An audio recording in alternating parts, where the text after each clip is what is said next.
जय शिवराय शेतकरी मित्रांनो, सध्या जर कोणावर वाईट दिवस असतील तर ते फक्त शेतकऱ्यावर आहेत. कारण शेतकऱ्याची परिस्थिती अशी बिकट आहे. यावर्षी अतिवृष्टी झाली, त्याच्या शेतात पिकं राहिली नाही. गुडघ्या इतकं कमरा इतकं पाणी वाहून गेलं. तुम्ही टीव्हीच्या माध्यमातून बघितलं असेल, बरेचसे शेतकरी त्या शेतामध्ये जाऊन येड्यासारखं करू लागले. कारण परिस्थिती जितकी भयानक होती. आणि सध्या सुखी फक्त आहे तर राजकारणी, आणि या राजकारणाकडे त्यामुळेच सगळ्यात जास्त ओढ आहे. तुम्ही बघत असताल प्रत्येक गावामध्ये प्रत्येक पक्षाचे वेगवेगळे कार्यकर्ते आहेत. घराघरात वेगवेगळ्या पक्षाचे कार्यकर्ते आहेत. आणि सध्या जे चाललंय हे फक्त त्या कार्यकर्त्यामुळे चाललेलं आहे. हे म्हणजे आपल्या बापापेक्षा, शेतकरी बापापेक्षा नेत्याला श्रेष्ठ मानतात आणि त्या नेत्याचा उदो उदो करतात. आणि त्या नेत्याला माहिती याचं हेव काही करू शकणार नाही, हेव आपल्या मागच हिंडणार आहे. याला 3 लाखाचं काम दिलं की हेव 5 वर्ष घासीत बसणार आहे.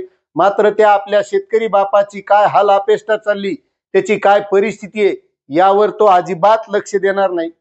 आणि सगळ्यात जास्त नियम लावतात शेतकऱ्यांसाठी. तुम्ही बघितलं असेल मित्रांनो, आपण पीक विम्याच्या बाबत माहिती देतो, अतिवृष्टीच्या बाबत माहिती देतो. त्यामध्ये इतके निकष लावतात की तो शेतकरी काय भारताच्या बाहेरून आलेला आहे, इथं काही काम धंदा करायला आहे का, असा कधी कधी प्रश्न पडतो. पीक विम्याच्या बाबतीत जी नुकसान भरपाई होती, त्या नुकसान भरपाई मधून त्या शेतकऱ्याला कसा बसा हातभार लागत होता. त्यामध्ये वेगवेगळे ट्रिगर जे होते ते ट्रिगर हटवण्यात आले. म्हणजे शेतकऱ्याची माती करण्याचा हा प्रयत्न झालेला आहे. म्हणजे ही सरकारी व्यवस्था ही आहे कोणासाठी, हा खरा प्रश्न पडतो. त्यामुळे याचा कुठेतरी विचार करणं गरजेचं आहे. अतिवृष्टीच्या बाबतीत नियम आहेत. एवढ्या हेक्टर पर्यंतच किती नुकसान झाले त्या शेतकऱ्याचं तितकंच नुकसान भरपाई द्यायची, एवढीच भरपाई त्या शेतकऱ्याला दिली पाहिजे, असे वेगवेगळे नियम लावले जातात. मग बाकीच्या गोष्टीला नियम का नाहीत? तुम्ही शेत रस्ते असतील बघत असाल, नुसत्या योजना राबवल्या जातात. मात्र ऍक्च्युअल मध्ये खरंच शेतकऱ्यांच्या शेतात रस्ते होतात का? आणि इकडं मोठमोठाले हायवे व्हायलेत, मोठमोठाले करोडोचे पूल होतात, ते पूल रात्रीतच पडतात. मग त्याच्यासाठी नियम आहेत का नाही? म्हणजे जो काही शेतकऱ्यांकडून समाजाकडून गोळा झालेला कराच्या माध्यमातून पैसा आहे तो सहजरित्या उधळलेला चाललेला आहे. नेते मोठमोठे होत चाललेले आहेत आणि तो देशाचा पोशिंदा शेतकरी इकडे त्याच्यावर भयानक भीक मागण्याची वेळ आलेली आहे. त्यामुळं ती शेती सुद्धा करायला कोणी तयार नाही, अशी परिस्थिती आहे. आणि त्याही मधून पुन्हा त्या शेतकऱ्याचा थोडंफार काही उत्पन्न झालं, त्याचा भाव ठरवणारे तुम्ही आहेत. त्याच्यावर तुम्ही कोणत्याही प्रकारचं काही बोलत नाहीत. त्याचं खरंच खर्च किती लागतो, त्याच्या शेतीला खर्च किती आहे, तिला नैसर्गिक आपत्ती किती येतात, मग त्या शेतकऱ्याच्या शेतीमालाला भाव काय मिळाला पाहिजे, यावर कोणीच बोलत नाही. फक्त विरोधी पक्ष असला तर तोच शेतकऱ्यांचा असतो. त्याने अगोदर कार्यक्रम लावला असतो, ते आता विरोधात आल्यावर शेतकऱ्याचा होतो. आणि सध्या बी जे सत्तेत आहेत हे विरोधात होते तेव्हा हे लय शेतकऱ्याचे कायवारी होते, शेतकऱ्यासाठी लय झगडत होते. मग आज त्यांना शेतकऱ्यांचे प्रश्न जसे विरोधात होते तेव्हा माहित होते, तेच प्रश्न आज कायम आहेत. मग आज ते सत्तेत बसलेत, मग ते शेतकऱ्यांसाठी का काही करत नाहीत? शेतकऱ्यावर आज काय परिस्थिती ओढवलेली आहे? शेतकऱ्याच्या शेतात माल राहिला नाही, पिकं नेस्तनाबूत झालेले आहेत. शेतकऱ्यासाठी योजना राबवल्या जातात. कोणते नियम आहेत त्या योजनेत? आता सौर पंपाची योजना आहे, त्या शेतकऱ्यांनी 22,000 33,000 कर्ज काढून पाहुण्या रावण्याकडून इकडून तिकडून गोळा करून बायकाईचे दागिने बँकेत ठेवून पैसे भरलेत. आणखी त्या शेतकऱ्यांना सौर पंप मिळालेले नाहीत. कौरक वाट बघायची त्यांनी, असे सुद्धा प्रश्न पडतात.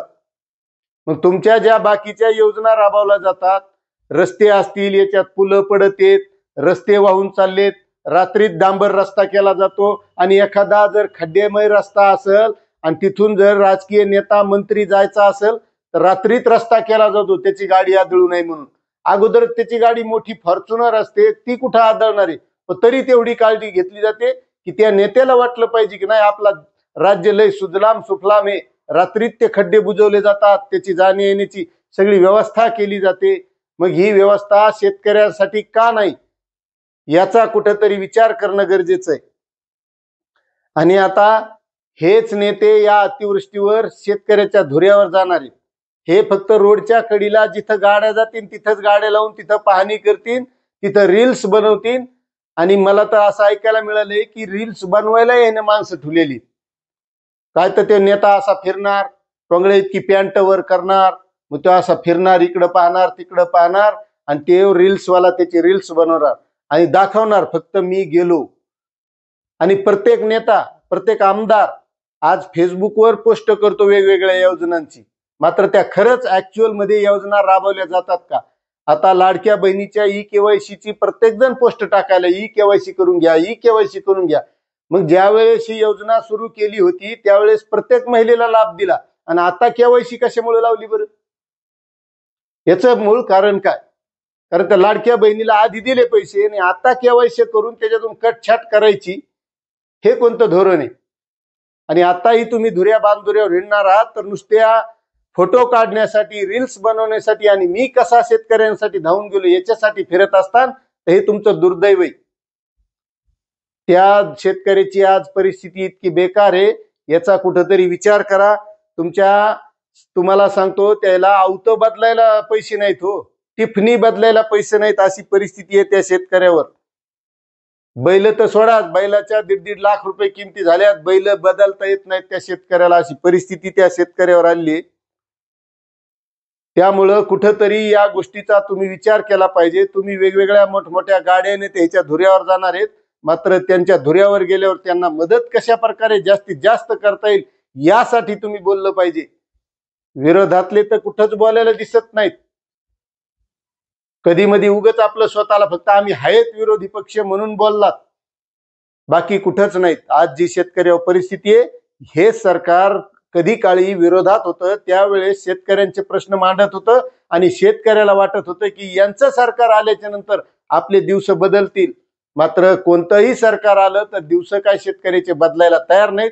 परिस्थिती जैसे ते, नेत्यांच्या गाड्या, घोड्या, बंगले सगळ्या गोष्टी बदलायल्यात, मात्र शेतकऱ्याचं काहीच बदललं नाही. त्याच्या हाल अपेष्टा कायम आहेत, तो तसाच आहे, त्याच्यात कधीच बदल झालेला नाही आणि पुढे होईल का नाही हे सांगता येत नाही. मात्र यासाठी कुठंतरी राजकारण्यांनी पुढाकार घेण्याची खरी गरज आहे, कारण तो शेतकरी जगला पाहिजे, ही महत्वाची गोष्ट आहे. आज शेतकऱ्याच्या आत्महत्या वाढण्याचं कारण काय? की त्याच्या शेतीची परिस्थिती, त्याच्या शेतीमालाला भाव भेटत नाही, त्याच्या पोराचं शिक्षण. आज जो आरक्षणाचा प्रश्न उभा राहिला तो फक्त शेतीच्या परिस्थितीमुळे. जर हीच शेती चांगली असती तर आरक्षण मागायला सुद्धा लोक गेले नसते, शेती केली असती स्वतःची. सर्वात मोठा देशात रोजगार देणारा असेल तर तो शेती व्यवसाय आहे, आणि त्या शेती व्यवसायाला टिकवायचा असेल तर त्या शेतकऱ्याला टिकवणं गरजेचं आहे, त्याची शेती टिकवणं गरजेचं आहे. शेतकऱ्यासाठी ज्या योजना राबवल्या जातात त्या व्यवस्थित राबवणं गरजेचं आहे. आज महाडीबीटीचं अनुदान मिळत नाही किंवा इतर ज्या काही महापोकरा योजना राबवल्या जातात, त्या पोकरा योजनेचं 6 महिने झालं पोकरा सुरू आहे, म्हणून आणखी ती सुरू झालेली नाही. ही जर परिस्थिती राहिली तर त्या शेतकऱ्याचे दिवस कधीच बदलणार नाहीत. म्हणून राजकारण्यांनो, नेत्यांनो, तुम्हाला विनंती आहे की शेतकऱ्याचे दिवस बदलण्यासाठी तुम्हाला काहीतरी काळाची गरज आहे बदल करणं. त्याशिवाय आपल्या देशाची जी रोजगाराची परिस्थिती असेल, शैक्षणिक परिस्थिती असेल, शेतकऱ्यांची परिस्थिती असेल, याचा विचार तुम्हाला करणे गरजेचं आहे. आणि त्यासाठीच तुम्हाला त्या खुर्चीवर बसवलेलं आहे, याचा कुठेतरी विचार करावा एवढीच विनंती करतो आणि थांबतो. जय जवान जय किसान.